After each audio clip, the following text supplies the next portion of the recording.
Hello guys, sejam bem-vindos de volta a mais um episódio aqui no canal, prontos a orar. As histórias que vão vir vêm da tradução de uma mensagem que recebi e a tradução é de uma nota de voz. A mensagem diz o seguinte: Olá irmão, como estás? Podes por favor publicar a minha história com a identidade oculta? Sou um homem de Zimbábue que está atualmente a viver na África do Sul. Vão ver que estou a viver em Sango, mas não é onde realmente estou. Decidi ter duas esposas. O que aconteceu, irmão, foi que vim para a África do Sul sozinho e deixei minha esposa em Zim. Quando cheguei à África do Sul, comecei a sair com outra mulher com quem trabalhava e casei-me com ela. Fui até aos seus parentes e paguei o que era necessário. Portanto, por casamento sou sul-africano. Depois tentei explicar a situação à minha esposa e disse-lhe que já não a amava, porque como mulher zimbabuense não havia benefícios que ela me desse. Já me tinha dado filhos e agora precisava de uma mulher que me pudesse dar algo que me beneficiasse no futuro. Já não estava a pensar no amor. Deixe-me dizer que já não estava a pensar com a minha masculinidade, mas estava a pensar com a minha cabeça quando me casei com esta mulher sul-africana, porque sabia o que ia ganhar ao casar-se com ela. A minha esposa não conseguiu entender isso. E foi quando ela me disse que queria me enfeitiçar. Quando ela disse isso, fiquei assustado porque a minha esposa vem de Chipinge. Depois falei com a minha esposa sul-africana e ela disse que tudo bem, podíamos tentar ter um relacionamento a funcionar juntos. Então, a minha esposa veio para a África do Sul e nós três estávamos a viver na mesma casa. O problema que me trouxe à sua plataforma, irmão, é que sou um homem confuso, não sei mais o que fazer. Estas duas mulheres estão a lutar uma contra a outra. A comida que eu como, elas lutam entre si. Aqui na África do Sul, cozinham o que chamam de pap e em Zimbábue chama-se de SZA. A forma como a carne é cozida é muito diferente. A minha esposa zimbabuense diz que quer que eu coma a comida que ela teria cozinhada usando o nosso chá. A minha esposa sul-africana quer que eu coma a comida que ela teria cozinhado à maneira sul-africana. Se eu comer a comida dela, a minha esposa zimbabuense fica tão zangada que se recusa a comer, até mesmo por 3 dias, fazendo-se passar fome. E se eu comer a comida que é cozinhada pela minha esposa zimbabuense, a minha mulher sul-africana começa a chorar. Ela tem hábito de chorar muito e eu fico tão confuso. Portanto, no final do dia, irmão, o que eu faço é que simplesmente lhes digo para me dar meio prato. E muitas vezes a comida que elas cozinham dá-me diarreia. Às vezes a minha esposa sul-africana quer que eu coma o pop com leite azedo e então a minha esposa teria cozinhado feijão. Imagine misturar feijão com leite azedo e isso faz-me ter diarreia e elas esforçam-me a comer. E quando as roupas realmente não sei o que fazer, a minha esposa sul-africana quer que eu use as roupas caras e a minha mulher zimbabuense diz que não devo gastar dinheiro em roupas. Ela pode até comprar-me fatos de trabalho. Quando vai comprar roupas para mim, compra aquelas oversized, sabe? O tipo de roupa que as pessoas brancas adoram usar. É isso que a minha esposa compra para mim. E ela diz que quando eu comprar esta camisa, vou usá-la pelo menos durante 4 anos. Realmente não sei o que devo fazer. Por favor, quando publicar a minha história, diz-me que estarei a acompanhar nos comentários. Queridos ouvintes, ali estava uma mensagem que me foi enviada por um dos nossos irmãos.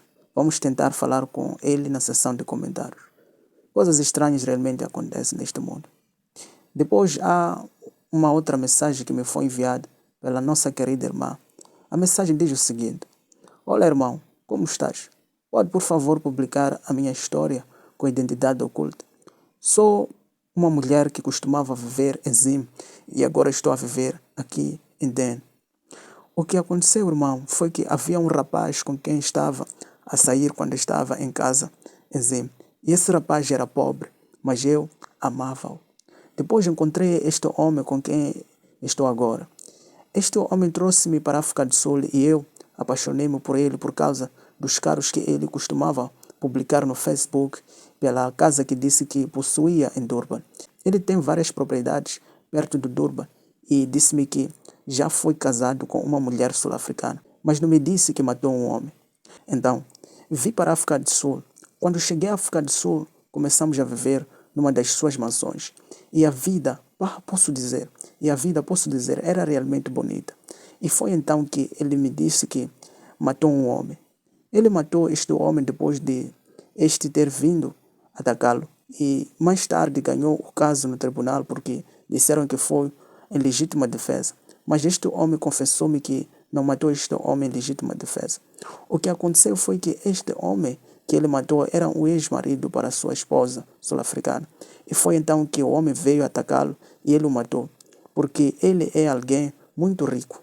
Ele está no negócio de contratos, tem muito dinheiro. Ele contratou os melhores advogados e disseram que foi em legítima defesa porque o homem o atacou quando ele estava a sair da sua propriedade. Mas ele disse-me que não era o caso. O problema é que este homem não foi honesto comigo porque está a ser assombrado pelo espírito daquele homem sul-africano que ele matou.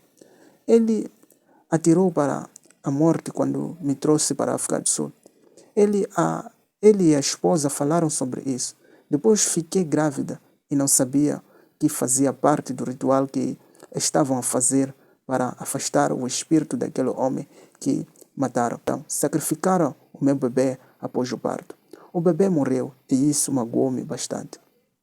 Até hoje continuo a viver com este homem porque o amo. Ele tem dinheiro e às vezes vai ficar com a esposa e esquece-se de mim. Até trouxe a minha irmã mais nova, Dezim, para dentro. Ela fugiu por causa de algumas das experiências espirituais que estavam a ter. Há vezes que estou embaixo, ouço pessoas a falar em Zulu, lá em cima. Mesmo que eu vá lá, haverá pessoas a acender e apagar as luzes e não se vê a pessoa. Tenho mesmo medo de subir sozinho. Quando meu marido não está em casa, o que faço é dormir no sofá. Embaixo não há assombrações. Tudo acontece lá em cima. Portanto, quero saber, devo ficar com este homem ou devo simplesmente ir embora? O que eu quero neste homem é a forma como ele cuida de mim, a forma como cuida da minha família. Mas alguns dizem que preciso de ir embora. Estou nisto para a vida. Mas tenho medo de que, se continuar a ficar com ele, talvez eu seja o próximo sacrifício. Há uma mulher que profetiza que me disse para aguentar, mas tenho medo da assombração que acontece nesta casa. Quando publicares a minha história, irmão, por favor, diz-me. Estarei a acompanhar nos comentários. Ouvintes, certo. Ali estava uma mensagem que nos foi enviada por uma das nossas queridas irmãs. Coisas estranhas realmente acontecem neste mundo. E depois já há uma outra mensagem que também nos foi enviada pela nossa irmã. A mensagem diz o seguinte: Olá, como estão? Podem, por favor, publicar a minha história com identidade oculta. Quero confessar-te que me juntei ao satanismo em Johannesburg, quando ainda estava na universidade. Comecei a sair com este rapaz nigeriano. Quando estava a sair com este rapaz nigeriano, ele levou-me a um lugar chamado Fontaine. As coisas que vi lá, irmão, nunca deveria ter estado naquele lugar, mas porque estava apaixonada, fiquei com ele. Fomos a Fontaine. Ele disse-me que queria que eu conhecesse os pais dele. Quando lá estávamos, foi quando fomos à casa do outro bispo. Ele então se ajoelhou diante daquele bispo e começou a ter relações com ele. Homens com homens. Depois chamaram outro pastor sul-africano. Esse pastor sul-africano, quando entrou na sala, foi ao chuveiro e voltou num. Os três começaram a ter relações uns com os outros. Mais tarde foi quando ele voltou num. Os três começaram a ter relações uns com os outros. Mais tarde foi quando ele me disse que se juntou ao satanismo e também queria que eu fizesse o mesmo. Pensei que íamos casar, mas então foi-lhe dado uma missão satânica para casar com uma mulher sul-africana que tem um grande dom. Também estou casada com um pastor. Quando este pastor, a razão pela qual me casei com ele é porque ele não deve saber que tem uma missão e um chamado. Ele deveria construir uma grande igreja em Zim, mas como estou na vida dele, ele não consegue fazer isso. Na igreja, sou quem lidera os louvores. O que as pessoas não sabem é que, mesmo que ores o mais forte que puderes, enquanto o teu coração estiver cheio de pecado, as tuas orações nunca chegarão aos céus. Portanto, quando estou a cantar e a levar as pessoas à oração, estou a levar as pessoas à oração ao diabo, porque há muito pecado na nossa igreja. Mesmo na nossa igreja, há sempre um grande domingo para demônios, onde os demônios da nossa área vêm celebrar conosco enquanto as pessoas pecadoras estão a orar, pensando que estão a orar e a gritar e a dançar para o Senhor. No entanto, estão a gritar e a dançar e a orar para o próprio diabo. Não sabes que em cada casa, localização, cidade e países há uma potestade demoníaca? Quando duas pessoas se encontram e começam a viver juntas, não importa se estão legalmente casadas, há um demônio atribuído a elas. Esse demônio as seguirá pelo resto das suas vidas e também seguirá os seus filhos. Daí se vê que há algumas casas onde as crianças estão sempre a ter azar. Se te casares de acordo com a lei do país, não significa que tenhas um casamento branco. Mas de acordo com a lei do país, há um bom espírito e um ser angelical atribuído ao teu casamento, que te segue pelo resto da sua vida e abençoa os teus filhos. Não sabes que há potestades familiares? Cada casa tem um demônio que é como um espírito de monitorização, sempre à procura de formas de te fazer cair em pecado, para que vivas a tua vida cheia de arrependimento e pobreza. Isso é causado por essa potestade familiar demoníaca. Quando esta potestade demoníaca, ela atua sob a potestade que governa a localização, essa potestade também atua sobre outra potestade que governa toda a cidade. Esses demônios, especialmente aqueles que estão acima na hierarquia, às vezes podem ser presos por anjos e levados de volta ao inferno. Portanto, fazemos algumas cerimônias satânicas, convidando esses espíritos demônios de volta à terra. Não sabes que quando os cristãos têm grandes avivamentos, algumas potestades que governam até todos os países são enviados de volta ao céu? Quando nós satanistas realizamos essas cerimônias, trazemos-los de volta a essa terra.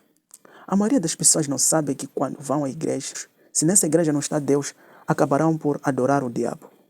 Esta é a minha própria confissão. Quando publicares a minha história, por favor, diz-me.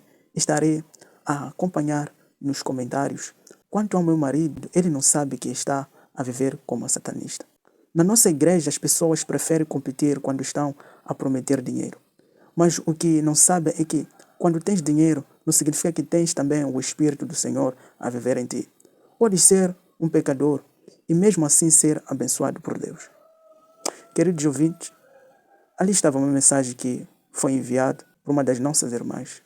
Essa foi a narração da longa mensagem que ela me enviou. Coisas estranhas realmente acontecem nesse mundo. Vamos tentar falar com ela na seção de comentários.